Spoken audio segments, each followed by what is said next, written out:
ओम नमो भगवते वासुदेवाय। जय श्री हरि। आप सभी भक्तों पर लक्ष्मी नारायण भगवान की कृपा सदा सर्वदा बनी रहे। प्यारे भक्तों, इस साल देवशयनी एकादशी का व्रत 17 जुलाई 2024 को रखा जाएगा। देवशयनी एकादशी को हरिशयनी एकादशी भी कहा जाता है। सृष्टि के संचालक भगवान विष्णु इस तिथि से 4 महीनों के लिए योग निद्रा में चले जाते हैं। 4 माह की इस अवधि को चतुर्मास कहा जाता है और इस दिन कोई भी शुभ व मांगलिक कार्यक्रम नहीं किए जाते। शास्त्रों में बताया गया है कि देवशयनी एकादशी से सूर्य, चंद्रमा और प्रकृति के तेजस तत्व में कमी आ जाती है, जिसकी वजह से शुभ कार्यों का शुभ फल नहीं मिलता। मान्यता है कि चतुर्मास में सभी तीर्थ वज्रधाम आ जाते हैं, इसलिए इस अवधि में वज्र की यात्रा करना बहुत शुभ माना जाता है। इस एकादशी का व्रत करने और भगवान विष्णु की पूजा अर्चना करने से सभी कष्ट दूर हो जाते हैं और धन्य धान्य की कमी नहीं होती है। साथ ही इस पवित्र तिथि पर दान पुण्य करने से सभी तरह के पापों से मुक्ति मिल जाती है। तो श्रवण करते हैं देवशयनी एकादशी व्रत कथा और इसके साथ श्रवण करेंगे विष्णु भगवान एकादशी माता की व्रत कथा आरती सहित। इन कथाओं के श्रवण करने से आपका व्रत पूर्ण माना जाएगा और श्री हरि लक्ष्मी नारायण की कृपा आप पर सदा सर्वदा बरसती रहेगी। प्रेम से बोलिए जय श्री हरि। कमेंट बॉक्स में जय श्री हरि लिखना ना भूले। देवशयनी एकादशी की पावन कथा। धर्मराज युधिष्ठिर ने कहा, हे केशव, आषाढ़ शुक्ल एकादशी का क्या नाम है? इस व्रत के करने की विधि क्या है और किस देवता का पूजन किया जाता है? श्री कृष्ण कहने लगे कि हे युधिष्ठिर, जिस कथा को ब्रह्मा जी ने नारद जी से कहा था वही मैं तुमसे कहता हूँ। एक समय नारद जी ने ब्रह्मा जी से यही प्रश्न किया था। तब ब्रह्मा जी ने उत्तर दिया कि हे नारद, तुमने कलयुगी जीवों के उद्धार के लिए बहुत उत्तम प्रश्न किया है, क्योंकि देवशयनी एकादशी का व्रत सब व्रतों में उत्तम है। इस व्रत से समस्त पाप नष्ट हो जाते हैं और जो मनुष्य इस व्रत को नहीं करते वे नरकगामी होते हैं। इस व्रत के करने से भगवान विष्णु प्रसन्न होते हैं। इस एकादशी का नाम पद्मा है। अब मैं तुमसे एक पौराणिक कथा कहता हूँ, तुम मन लगाकर सुनो। सतयुग में मानधाता नामक एक चक्रवर्ती सम्राट राज्य करते थे। उनके राज्य में प्रजा बहुत सुखी थी, किंतु भविष्य में क्या हो जाए ये कोई नहीं जानता। अतः वे इस बात से अनभिज्ञ थे कि उनके राज्य में शीघ्र ही भयंकर अकाल पड़ने वाला है। उनके राज्य में पूरे 3 वर्ष तक वर्षा न होने के कारण भयंकर अकाल पड़ा। इस अकाल से चारों ओर त्राही मच गई। धर्म पक्ष के यज्ञ, हवन, पिंडदान, कथा, व्रत आदि में कमी हो गई। जब मुसीबत पड़ी हो तो धार्मिक कार्यों में प्राणी की रुचि कहाँ रह जाती है। प्रजा ने राजा के पास जाकर अपनी वेदना की दोहाई दी। राजा तो इस स्थिति को लेकर पहले से ही दुखी थे। वे सोचने लगे कि आखिर मैंने ऐसा कौन सा पाप कर्म किए हैं जिसका दंड मुझे इस रूप में मिल रहा है। फिर इस कष्ट से मुक्ति पाने का कोई साधन करने के उद्देश्य से राजा सेना को लेकर जंगल की ओर चल दिए। वहां विचरण करते करते एक दिन वे ब्रह्मा जी के पुत्र अंगिरा ऋषि के आश्रम में पहुंचे और उन्हें साष्टांग प्रणाम किया। ऋषिवर ने 80 वर्जनों उपरांत कुशल क्षेम पूछा। फिर जंगल में विचरने व अपने आश्रम में आने का प्रयोजन जानना चाहा। तब राजा ने हाथ जोड़कर कहा, महात्मन, सभी प्रकार से धर्म का पालन करता हुआ भी मैं अपने राज्य में दुर्भिक्ष का दृश्य देख रहा हूँ। आखिर किस कारण से ऐसा हो रहा है? कृपया इसका समाधान करें। यह सुनकर महर्षि अंगिरा ने कहा, हे राजन, सब युगों से उत्तम यह सतयुग है। इसमें छोटे से पाप का भी बड़ा भयंकर दंड मिलता है। इसमें धर्म अपने चारों चरणों में व्याप्त रहता है। ब्राह्मण के अतिरिक्त किसी अन्य जाति को तप करने का अधिकार नहीं है, जबकि आपके राज्य में एक क्षुद्र तपस्या कर रहा है।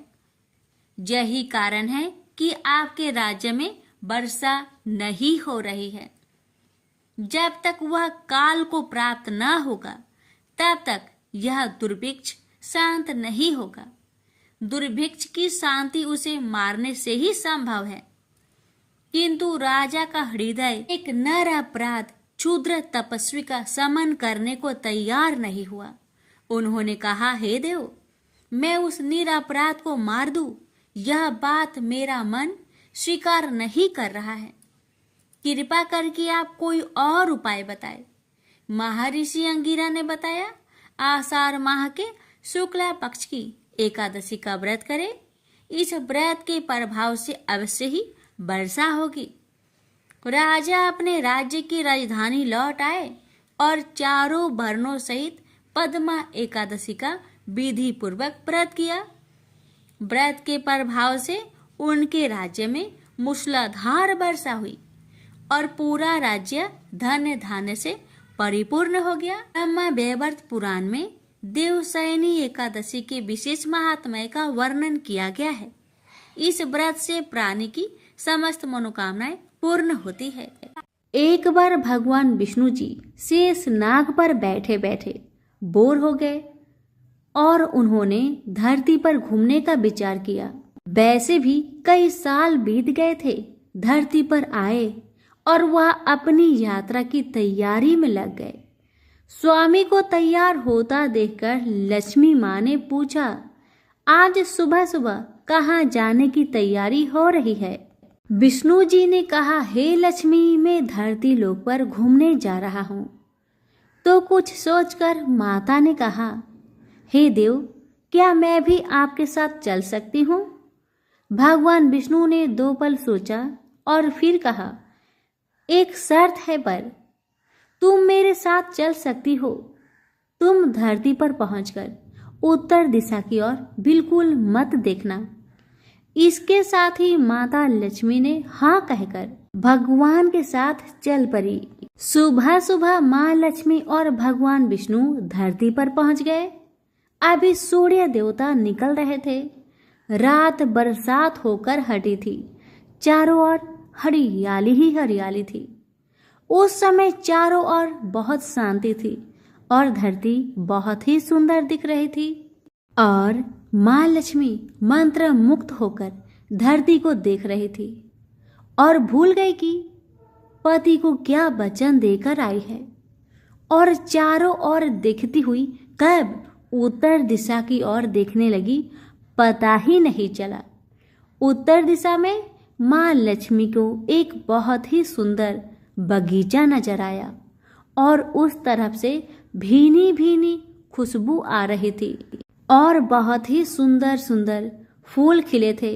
यह एक फूलों का खेत था और माँ लक्ष्मी बिना सोचे उस खेत में गई और एक सुंदर सा फूल तोड़ लाई।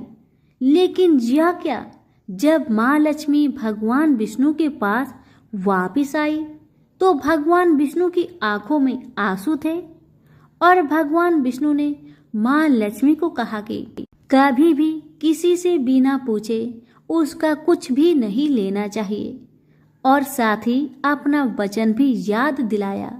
माँ लक्ष्मी को अपनी भूल का पता चला तो उन्होंने भगवान से इस भूल की माफ़ी मांगी।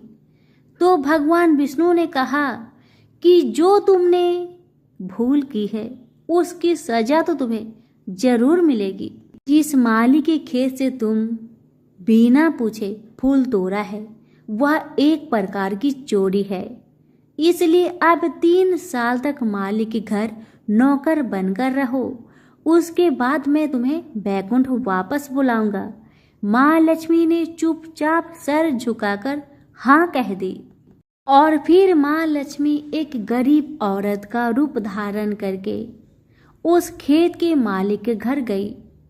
घर क्या, एक झोपड़ा था और मालिक का नाम माधव था। माधव की बीवी 2 बेटे और 3 बेटियां थी। सभी उस छोटे से खेत में काम करके किसी तरह से गुजारा करते थे। माँ लक्ष्मी जब एक साधारण और गरीब औरत बनकर जब माधव के झोपड़े पर गई तो माधव ने पूछा, बहन तुम कौन हो और इस समय तुम्हें क्या चाहिए? तब माँ लक्ष्मी ने कहा, मैं एक गरीब औरत हूँ, मेरी देखभाल करने वाला कोई नहीं, मैंने कई दिनों से खाना भी नहीं खाया, मुझे कोई भी काम दे दो, साथ में मैं तुम्हारे घर का काम भी कर दिया करूँगी। बस मुझे अपने घर में एक कोने में आसरा दे दो। माधव बहुत ही अच्छे दिल का मालिक था।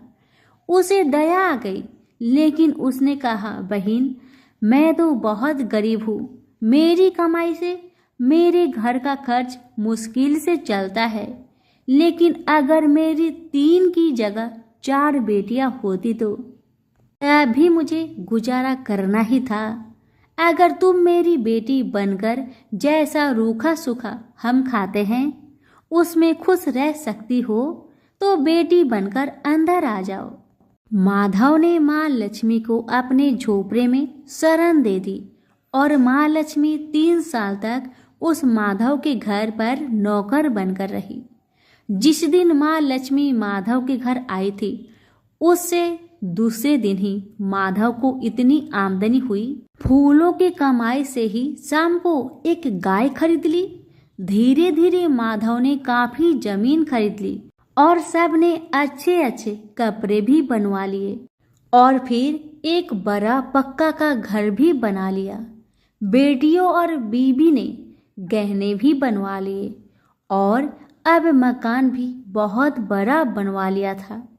माधव हमेशा सोचता था कि मुझे ये सब इस महिला के आने के बाद ही मिल रहा है, इस बेटी के रूप में मेरी किस्मत आ गई है। माँ लक्ष्मी को आते हुए 2 से 5 साल बीत गए थे, लेकिन माँ लक्ष्मी अब भी घर में और खेतों में काम करती थी।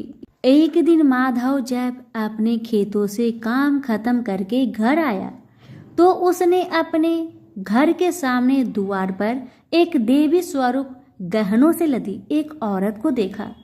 ध्यान से देखकर पहचान गया, अरे यह तो मेरी मुंह बोली चौथी बेटी यानी वही औरत है, और पहचान गया कि यह तो माँ लक्ष्मी है। अब तक माधव का पूरा परिवार बाहर आ गया था और सब हैरान होकर माँ लक्ष्मी को देख रहे थे। माधव बोला, माँ हमें माफ कर, हमने तेरे से अनजाने में ही घर और खेत में काम करवाया है। माँ यह कैसा अपराध हो गया, हे माँ हम सबको माफ कर दे। अब माँ लक्ष्मी मुस्कुराई और बोली, माधव तुम बहुत ही अच्छे और दयालु व्यक्ति हो, तुमने मुझे अपनी बेटी की तरह रखा।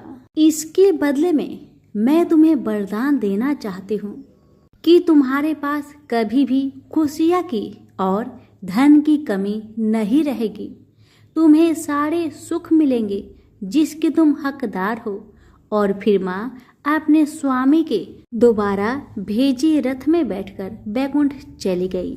तो प्रेम से बोलिए लक्ष्मी नारायण की जय। प्राचीन काल की बात है। द्रविड़ देश में एक पांड्यवंशी राजा राज्य करते थे। उनका नाम था इंद्रधुम्न। वे भगवान की आराधना में ही अपना अधिक समय व्यतीत करते थे। यद्यपि उनके राज्य में सर्वत्र सुख शांति थी, प्रजा प्रत्येक रीति से संतुष्ट थी, तथापि राजा इंद्रद्युम्न अपना समय राज्य कार्य में कम ही दे पाते थे। वे कहते थे कि भगवान विष्णु ही मेरे राज्य की व्यवस्था करते हैं, अतः वे अपने इष्ट परम प्रभु की उपासना में ही दधचित रहते थे। राजा इंद्रद्युम्न के मन में आराध्य आराधना की लालसा उत्तरोत्तर बढ़ती ही गई। इस कारण वे राज्य का त्याग कर मलय पर्वत पर रहने लगे। उनका भेष तपस्वियों जैसा था। सिर के बाल बढ़कर जटा के रूप में हो गए थे। वे निरंतर परम ब्रह्मा परमात्मा की आराधना में तल्लीन रहते थे। उनके मन और प्राण भी श्री हरि के चरण कमलों में मधुकर बने रहते। इसके अतिरिक्त उन्हें जगत की कोई वस्तु नहीं सुहाती। उन्हें राज्य, कोष, प्रजा तथा पत्नी आदि किसी प्राणी या पदार्थ की स्मृति ही नहीं होती थी। एक बार की बात है, राजा इंद्रद्युम्न प्रतिदिन की भांति स्नान आदि से निवृत्त होकर सर्वसमर्थ प्रभु की उपासना में तल्लीन थे। उन्हें ब्रह्मा जगत का तनिक भी ध्यान नहीं था। संयोग बस उसी समय महर्षि अगस्त्य अपने समस्त शिष्यों के साथ वहां पहुंच गए, लेकिन न पाद्य न अर्घ्य और न स्वागत। मौन व्रती राजा इंद्रद्युम्न परम प्रभु के ध्यान में निमग्न थे। इससे महर्षि अगस्त्य कुपित हो गए। उन्होंने इंद्रद्युम्न को श्राप दिया, इस राजा ने गुरुजनों से शिक्षा नहीं ग्रहण की है और अभिमान बस परोपकार से निवृत्त होकर मनमानी कर रहा है। ब्राह्मणों का अपमान करने वाला यह राजा हाथी के समान जड़ बुद्धि है, इसलिए इसे घोर अज्ञानमयी हाथी की योनि प्राप्त हो। महर्षि अगस्त्य भगवत दंभ इंद्रद्युम्न को यह श्राप देकर चले गए। राजा इंद्रद्युम्न ने इसे श्री भगवान का मंगलमय विधान समझकर प्रभु के चरणों में सिर रख दिया। क्षीरविद में 10 सहस्त्र योजन लंबा, चौड़ा और ऊंचा त्रिकूट नामक एक पर्वत था। वहां पर वैद्य अत्यंत सुंदर एवं श्रेष्ठ था। उस पर्वतराज त्रिकूट की तराई में ऋतुमान नामक भगवान वरुण का कीड़ा कानन था। उसके चारों ओर दिव्य वृक्ष सुशोभित थे। वे वृक्ष सदा पुष्पों और फूलों से लदे रहते थे। उसी कीड़ा कानन ऋतुमान के समीप पर्वत श्रेष्ठ त्रिकूट के गहन मन में हथिनियों के साथ एक अत्यंत शक्तिशाली और अमित पराक्रमी गजेंद्र रहता था। एक बार की बात है, गजेंद्र अपने साथियों सहित तृष्णाधिक्य से व्याकुल हो गया। वह कमल की गंध से सुगंधित वायु को सुनकर चिताक्षर विशाल सरोवर के तट पर जा पहुंचा। गजेंद्र ने उस सरोवर के निर्मल, शीतल और मीठे जल में प्रवेश किया। पहले तो उसने जल पीकर अपनी तृष्णा बुझाई, फिर जल में स्नान कर अपना श्रम दूर किया। तत्पश्चात उसने जल क्रीड़ा आरंभ कर दी। वह अपनी सूर में जल भरकर उसकी फुहारे से हाथनियों को स्नान कराने लगा। तभी अचानक गजेंद्र ने सूर उठाकर चित्कार की। पता नहीं किधर से एक मगर ने आकर उसका पैर पकड़ लिया था। गजेंद्र ने अपना पैर छुड़ाने के लिए पूरी शक्ति लगाई, परंतु उसका बस नहीं चला, पैर नहीं छूटा। अपने स्वामी गजेंद्र को ग्रहग्रस्त देखकर हथिनिया, कला और अन्य गज अत्यंत व्याकुल हो गए। वे सूर उठाकर चिघाड़ने और गजेंद्र को बचाने के लिए सरोवर के भीतर बाहर दौड़ने लगे। उन्होंने पूरी चेष्टा की, लेकिन सफल नहीं हुए। वस्तुतः महर्षि अगस्त्य के श्राप से राजा इंद्रद्युम्न ही गजेंद्र हो गए थे और गंधर्व श्रेष्ठ हुहु महर्षि देवल के श्राप से ग्राह हो गए थे। वे भी अत्यंत पराक्रमी थे। संघर्ष चलता रहा। गजेंद्र स्वयं को बाहर खींचता और ग्राह गजेंद्र को भीतर खींच ले जाता। सरोवर का निर्मल जल कंदला हो गया था। कमल दल छत बिछत हो गए। जल जंतु व्याकुल हो उठे। गजेंद्र और ग्राह का संघर्ष 1 सहस्त्र वर्ष तक चलता रहा। दोनों जीवित रहे। यह दृश्य देखकर देवगण चकित हो गए। अंततः गजेंद्र का शरीर शिथिल हो गया। उसके शरीर में शक्ति और मन में उत्साह नहीं रहा, परंतु जलचर होने के कारण ग्राहक की शक्ति में कोई कमी नहीं आई। उसकी शक्ति बढ़ गई। वह नवीन उत्साह से अधिक शक्ति लगाकर गजेंद्र को खींचने लगा। असमर्थ गजेंद्र के प्राण संकट में पड़ गए। उसकी शक्ति और पराक्रम का अहंकार चूर चूर हो गया। वह पूर्णतया निराश हो गया, किंतु पूर्व जन्म के निरंतर भागवत आराधना के फलस्वरूप उसे भागवत स्मृति हो आई। उसने निश्चय किया कि मैं कराल काल के भय से चराचर प्राणियों के शरण सर्वसमर्थ प्रभु की शरण ग्रहण करता हूँ। इस निश्चय के साथ गजेंद्र मन को एकाग्र कर पूर्व जन्म में सीखे श्रेष्ठ स्रोत द्वारा परम प्रभु की स्तुति करने लगा। गजेंद्र की स्तुति सुनकर सर्वात्मा सर्वदेव रूप भगवान विष्णु प्रकट हो गए।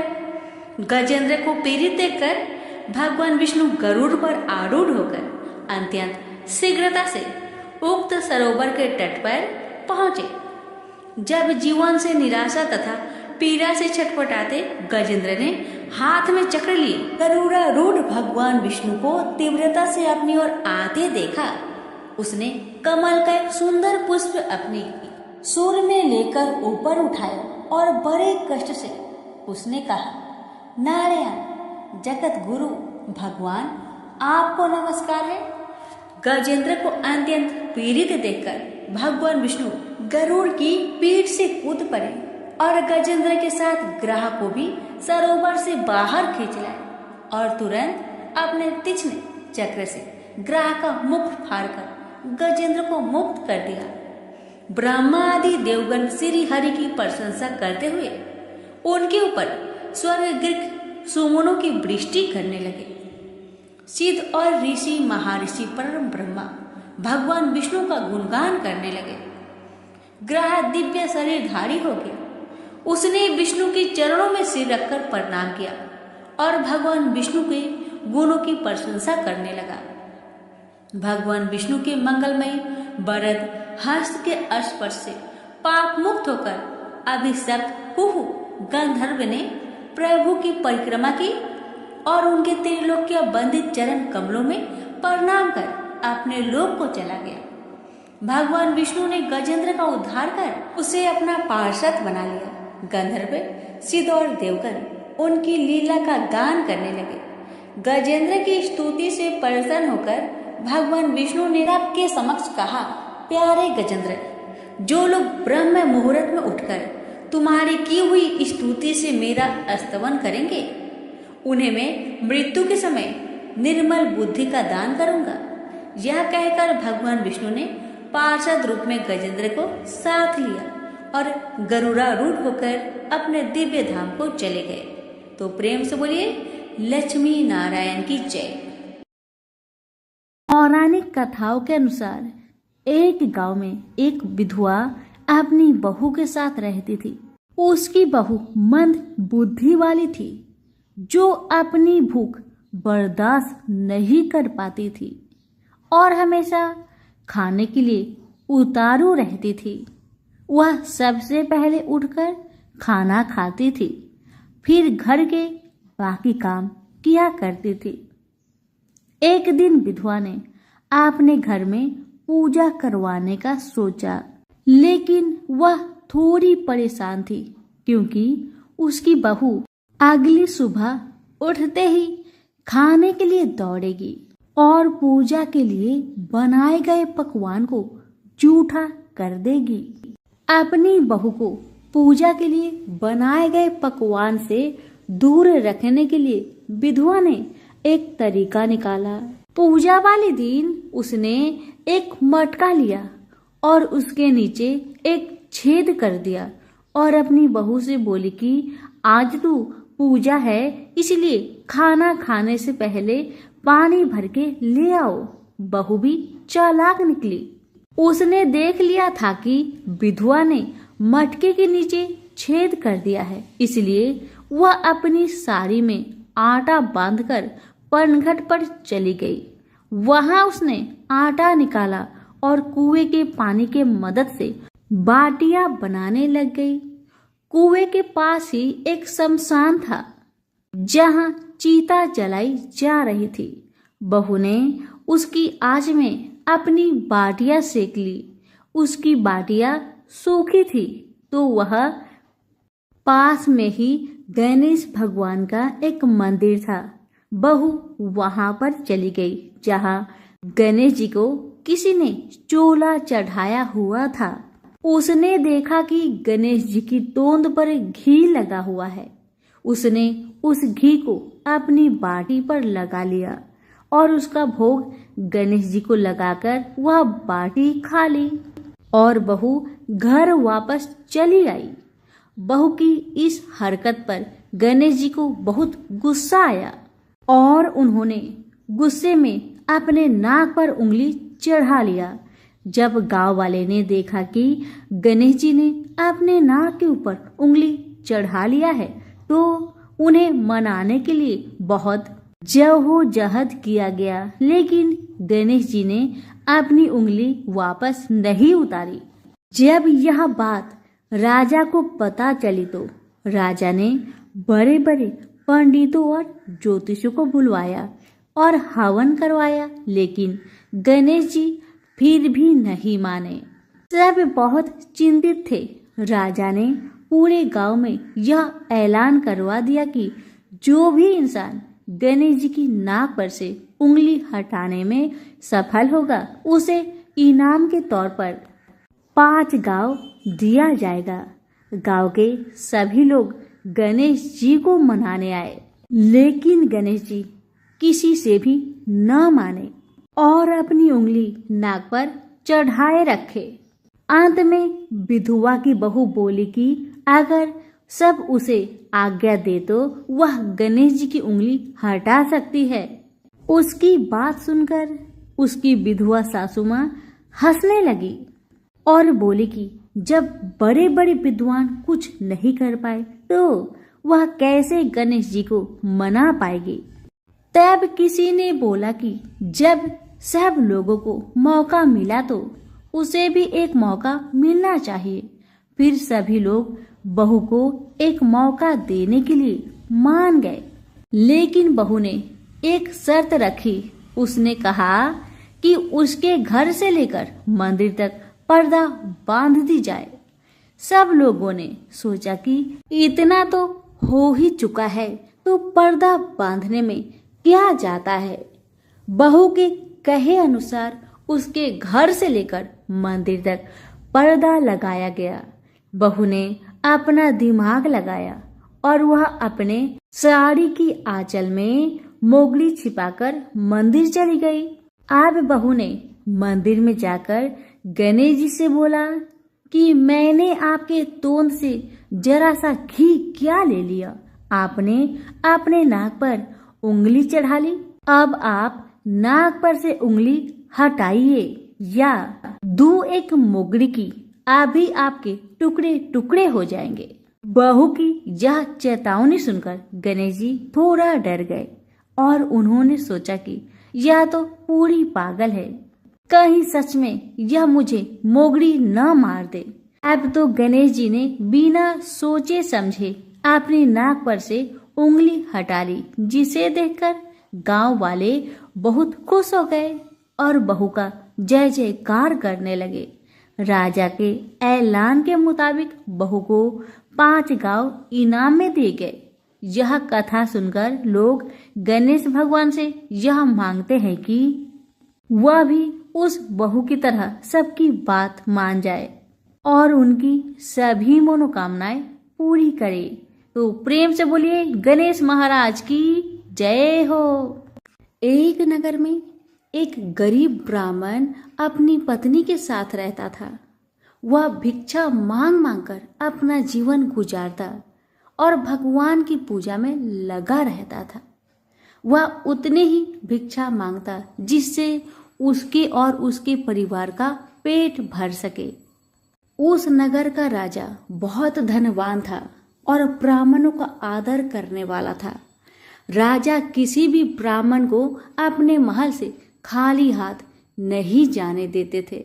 दूर दूर से ब्राह्मण राजा के पास आते और मुंह मांगा दान लेकर आशीर्वाद देते हुए वापस चले जाते थे।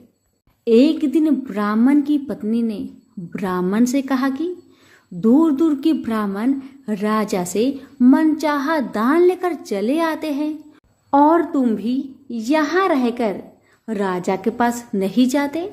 जन्म भर मैं कंगाली का झक झेलूं, आज तुम जाओ और राजा से कुछ मांग कर लाओ। ब्राह्मण ने पत्नी को समझाते हुए कहा, तू तो बावड़ी है, हमें धन की क्या जरूरत, हमें इतना तो मिल ही जाता है जिससे हम अपना पेट भर सके, और राजा का धन तो अच्छा नहीं होता, वो हमें नहीं लेना चाहिए। ब्राह्मण की पत्नी जिद पर अड़ गई और बोली, मैं तुम्हारी एक भी बात सुनने वाली नहीं। कब तक हम कंगाली में जीते रहेंगे? तुम तो रोज माला लेकर बैठ जाते हो। अपने बच्चे को क्या खिलाएंगे और क्या पहनाएंगे?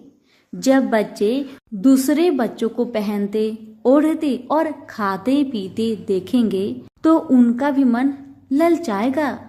अब तुम राजा के पास जाओ, राजा बहुत भला व्यक्ति है, वो हमें मुंह मांगा दान जरूर देंगे।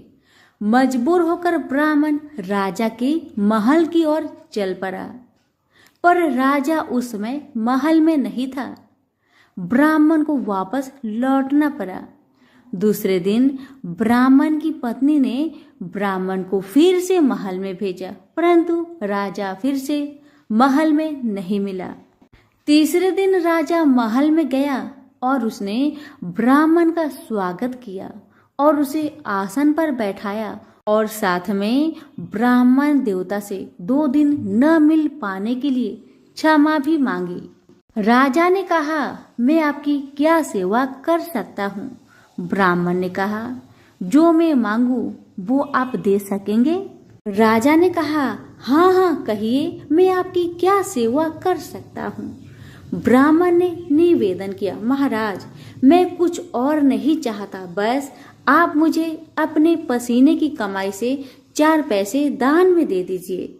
ब्राह्मण की बात सुन राजा बहुत हैरान हो गए और मन ही मन सोचने लगे कि मेरे महल में कितने सारे धन पड़े हैं, पर मेरी मेहनत की एक कौड़ी भी नहीं है।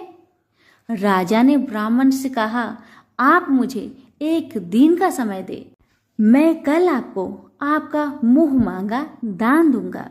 ब्राह्मण महल से अपने घर को खाली हाथ ही लौट आए।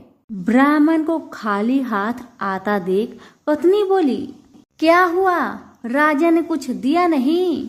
ब्राह्मण बोला, राजा ने कल देने के लिए कहा है। ब्राह्मण की पत्नी सोचने लगी, शायद इन्होंने बहुत सारा धन मांगा होगा और राजा को इसकी व्यवस्था करने में समय लग रहा होगा, इसलिए कल बुलाया है।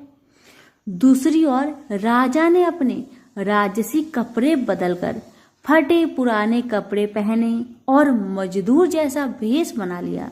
जब राजा की पत्नी ने देखा और कारण पूछा तो राजा ने सब कुछ बताया।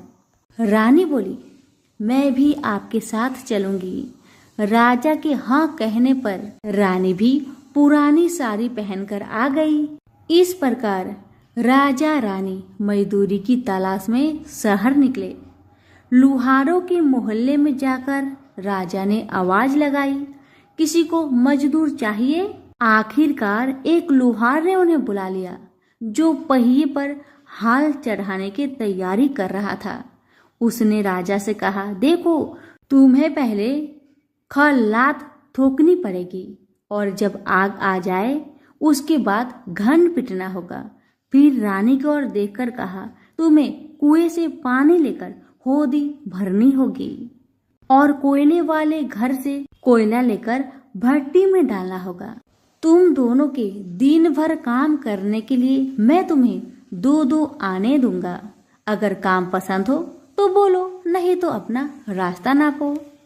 राजा रानी लोहार के बताए काम को करने लगे। राजा खलात ठोकने लगा, पर उससे काम ठीक से नहीं हो पा रहा था। लोहार नाराज होकर राजा को ठीक से काम करने के लिए कहता है। राजा जैसे तैसे अपना काम करने लगा। रानी भी कुएं से पानी भरकर लाने लगी। रानी के हाथ में फफोले पड़ गए। किसी तरह बड़ी कठिनाइयों से उसने पानी का हौज भरा। उसके बाद रानी कोयला लाकर भट्टी में डालने लगी। कोयला भरने के कारण रानी के गोरे गोरे हाथ और कपड़े काले पड़ गए। भट्टी में आग आने पर लोहार ने पात भट्टी में से निकालकर पहियों पर जमाई और एक घन अपने हाथ में लेकर और एक राजा के हाथ में देकर कहा, देखो, बारी बारी से घन इस पर पटकना, हाथ इधर उधर ना होने पाए। राजा जोर जोर से घन पटकने लगा, लेकिन उसका निशाना ठीक नहीं बैठता था। कभी घन हाल पर गिरता तो कभी पहिए पर। मजदूरों का ऐसा काम देखकर लुहारिन बरबराती हुई आई और लोहार से कहने लगी, तुमने कहाँ से यह नौसिखिए मजदूर काम पर लगाए हैं? इनसे काम तो होगा नहीं। यह मजदूर तुम्हारा सब काम बिगाड़ देंगे। राजा रानी उन दोनों की फटाकर सुनते सुनते अपना काम मन लगाकर करते रहे। घन पटकते पटकते राजा का शरीर पसीना से तर तर हो गया और जोर शोर से सांस चलने लगी। रानी भी पानी भरते भरते और कोयला झोंकते झोंकते थक कर चूर हो गई। दोनों ने पूरे दिन बहुत मेहनत की। लुहार ने राजा रानी को 2-2 पैसे दिए, जिसे वो बड़ी खुशी खुशी लेकर महल आ गए। आज उन्हें पता चला कि मेहनत की कमाई कैसी होती है। राजा ने 4 पैसे अलग रख दिए और अगले दिन ब्राह्मण को बुलाकर उसे दे दिए। ब्राह्मण राजा को आशीर्वाद देकर घर लौटा और ब्राह्मणी से कहा, लो, मैं राजा के यहाँ से दक्षिणा ले आया हूँ। ब्राह्मणी खुश होकर दौड़ती हुई आई, पर जब उसने 4 पैसे देखे तो वह ठिठक कर रह गई और उन्हें दूर फेंक दिया। वो जल भूनकर ब्राह्मण से बोली, तुम जैसे दरिद्र राजा के यहाँ भी जाकर कुछ नहीं मांगा, शर्म भी नहीं आती। इतना कहकर रूठ कर चली गई और बहुत देर तक बरबराती रही। ब्राह्मण ने उन 4 पैसों को उठाकर तुलसी के पास रख दिए और सोचा, जब ब्राह्मणी शांत हो जाएगी तो जरूरत पड़ने पर ये सिक्के को उठा लेगी। परंतु कई दिनों तक पैसे वहीं रखे रहे और फूल बेलपत्र ऊपर से गिर गिर कर मिट्टी में दब गए। ब्राह्मण और ब्राह्मणी दोनों ही उन सिक्कों के बारे में भूल गए। कुछ दिनों के बाद तुलसी जी के घर में 4 पौधे उगे। चारों पौधे बहुत सुंदर थे। यह देख ब्राह्मणी रोज उसमें पानी डाल देती। 4 महीने बाद वो पौधे बड़े हो गए और उनमें फूल लगने लगे। फूल सूखने पर इनसे मोती झरने लगी। ब्राह्मण और ब्राह्मणी ने कभी मोती नहीं देखे थे। वो समझे कि कोई बीज है। हर रोज कई कई फूल झरते और मोती पूरे तुलसी पर बिखर जाते। ब्राह्मणी उन मोतियों को समेट कर घर के एक कोने में डाल देती। इस तरह वहां मोतियों का ढेर लग गया था। एक दिन एक सब्जी वाली आई। ब्राह्मणी को सब्जी लेनी थी, पर उसके पास पैसे नहीं थे। उसने सब्जी वाली से कहा, क्या तुम इन चमकदार बीजों के बदले सब्जी दे सकती हो? सब्जी वाली ने देखा तो वो पहचान गई, अरे ये तो मोती है। उसने खुशी खुशी ब्राह्मणी को उन मोतियों के बदले उनकी मनपसंद सब्जी दे दी। अब से हर रोज ऐसा होने लगा। ब्राह्मणी और सब्जी वाली दोनों खुश थे। सब्जी वाली यह सोचकर खुश थी कि मुझे 1 पैसे की तरकारी के बदले हजारों का माल मिलता है। और ब्राह्मणी ये सोचकर खुश थी कि इस बीजों के बदले सब्जी मिल जाती है। इस प्रकार कई महीने बीत गए। उधर राजा के महल में कई राजहंस थे जो मोती चुगते थे। राजा का यह नियम था, जब राजहंस मोती चुग लेते थे उसके बाद ही राजा और उसका परिवार भोजन करता था। एक समय बाद राजा का सारा धन उन मोतियों और दान देने में खर्च हो गया। अब राजा को मोती खरीदने के पैसे तक नहीं बचे। यह खबर पूरे नगर में फैल गई। ब्राह्मण और ब्राह्मणी को जब यह पता चला तो उन्होंने यही विचार किया कि राजा बहुत दानी और नेक दिल है। उसने अपना सब कुछ दान कर दिया, यहाँ तक कि शायद उनके पास खाने को भी कुछ नहीं है। ऐसा हालत में हमें उन लोगों की सहायता करनी चाहिए। ब्राह्मण ने ब्राह्मणी से कहा, अगर तू कहे तो इसमें से कुछ बीज राजा को दे दूं। तू कहती है इससे सब्जी और खाने की चीज मिल जाते हैं। ब्राह्मणी ने कहा, हाँ, मैं रोज इसके बदले सौदा लिया करती हूँ। ऐसा कहकर ब्राह्मणी एक टोकरी बीज भर लाई। ब्राह्मण राजा के पास पहुंचा और उसे वो मोती दिए और राजा को सारी बात बताई। राजा उन मोतियों को देखकर चौंक गया। उसने मोती राजहंस को दिए। राजहंस उन्हें चुगने लगे। यह देख राजा ने ब्राह्मण से कहा, एक एक मोती सैकड़ों रुपए का है। सच बताए, आपके पास इतने मोती कहाँ से आए? ब्राह्मण बोला, महाराज, ऐसे बीज तो हमारे घर पर बहुत हैं। और राजा को पूरी बात बताई। राजा अपने मंत्रियों के साथ ब्राह्मण के घर पहुंचे और उन चारों पेड़ों को देखा। पूछताछ में उन सिक्के वाली बात सामने आ गई। जब पेड़ों को देखा तो उनकी जड़ के पास वही सिक्के चिपके हुए थे। आज ब्राह्मण और ब्राह्मणी को मालूम हुआ कि उनके पास लाखों करोड़ों की दौलत है, जिसे वो साधारण बीज समझते थे। ब्राह्मण ने सोचा कि मेरे लिए यह धन किस काम का। ऐसा सोच ब्राह्मण ने सारे मोती राजा को दान में दे दिए। राजा की आंखें भी खुल गई। मेहनत के धन की कीमत उन्हें मालूम पड़ गई। उस दिन राजा ने प्रण कर लिया कि मैं खजाने के पैसे से एक भी पैसा अपने खर्च में नहीं लगाऊंगा। अपना खर्च मेहनत करके चलाऊंगा। खजाने और ब्राह्मण के दान से राजा ने जनता का हित में कई धर्म कर्म के काम शुरू कर दिए। हे तुलसी माता, जैसे आपने ब्राह्मण परिवार पे अपनी कृपा बरसाई, वैसे ही आपकी कथा कहने वाले, सुनने वाले, हुक्कारे भरने वालों पर अपनी कृपा सदा बनाए रखे। तो प्रेम से बोलिए, तुलसी मैया की जय हो। एकादशी की आरती। ओम जय एकादशी, जय एकादशी, जय एकादशी माता। विष्णु पूजा व्रत को धारण कर शक्ति मुक्ति पाता। ओम जय एकादशी माता, तेरे नाम गिनाऊं देवी, भक्ति प्रदान करने। गण गौरव की देनी माता, शास्त्रों में वर्णी। ओम जय एकादशी माता, मार्गशीर्ष के कृष्णा पक्ष की उत्पन्न विश्व तारिणी जन्मी। शुक्ल पक्ष में होई मोक्षदा, मुक्ति दाता बनाई। ओम जय एकादशी माता, पौष के कृष्णा पक्ष की सफला नामक है। शुक्ल पक्ष में होई पुत्रदा, आनंद अधिक रहे। ओम जय एकादशी माता, नाम सटटिला माघ मास में कृष्ण पक्ष आवे। शुक्ल पक्ष में जया कहावे, विजय सदा पावे। ओम जय एकादशी माता, विजया फागुन कृष्ण पक्ष में शुक्ल आमल की। पाप मोचिनी कृष्ण पक्ष में चैत्र महाबली की। ओम जय एकादशी माता, चैत्र शुक्ल में नाम कामदा, धन देने वाली। नाम बरुथनी कृष्ण पक्ष में वैशाख माहवाली। ओम जय एकादशी माता, शुक्ल पक्ष में होई मोहिनी, अपरा ज्येष्ठ कृष्ण पक्षी। नाम निर्जला सब सुख करनी, शुक्ल पक्ष रखी। ओम जय एकादशी माता, योगिनी नाम आषाढ़ में जानो, कृष्ण पक्ष करनी। देव सैनी नाम कहाओ, शुक्ल पक्ष धरनी। ओम जय एकादशी माता। कामिका श्रावण मास में आवे, कृष्ण पक्षे कहिए। श्रावण शुक्ला होए पवित्र, आनंद से रहिए।